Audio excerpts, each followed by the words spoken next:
ভিয়েন্তিয়ানের new Laos national স্টেডিয়ামের gallery যেন একখণ্ড বাংলাদেশ।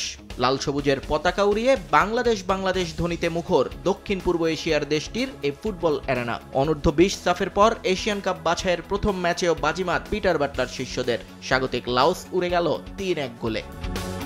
ম্যাচের শুরুতে পরিস্থিতি ছিল একটু ভিন্ন। বল পজিশনে আধিপত্য থাকলেও ফাইনাল থার্ডে ভুগছিলেন ফরওয়ার্ডরা। স্বাগতিক ডিফেন্স লাইন ভাঙতে বেগ পেতে হয়েছে জয়িতাদের।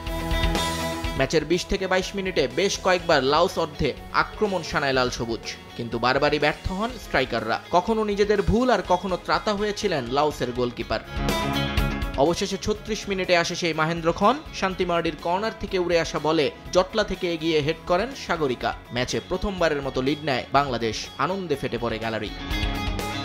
ফিরে এসে আবারও আধিপত্য লাল সবুজের। র্যাঙ্কিংয়ে 21 ধাপ এগোনো লাওসের মেয়েরা পাত্তাই পায়নি সাগরিকাদের সামনে। 58 মিনিটে মাঝমাঠ থেকে বল নিয়ে দুর্দান্ত এক অ্যাসিস্ট করেন তৃষ্ণা রানী। দারুণ এক প্লেসিংয়ে দলের হয়ে ব্যবধান বাড়ান মুনকি আক্তার। তবে গোল খেলেও ম্যাচে হাল ছাড়েনি লাওস। একের পর এক আক্রমণে তারা তটস্থ করে রাখে বাংলাদেশ ডিফেন্সকে। 69 মিনিটে সুবর্ণ সুযোগ পেয়েও গোল পায়নি লাওস। বাংলাদেশ গোলরক্ষক স্বর্ণা রানী বাঁচিয়ে দেন সফরকারীদের। পরে পাল্টা আক্রমণে সুযোগ আসে বাংলাদেশের সামনেও, কিন্তু সাগরিকার হেড বাধা পায় গোল পোস্টে।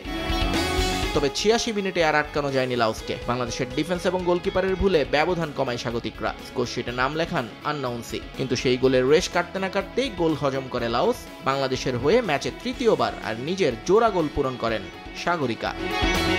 3-1-এর স্বস্তির জয় পায় বাংলাদেশ। শুক্রবার পূর্ব তিমুরের মুখোমুখি হবে আফেইদা বাহিনী। নিয়ন মোহাইমেন, সময় সংবাদ।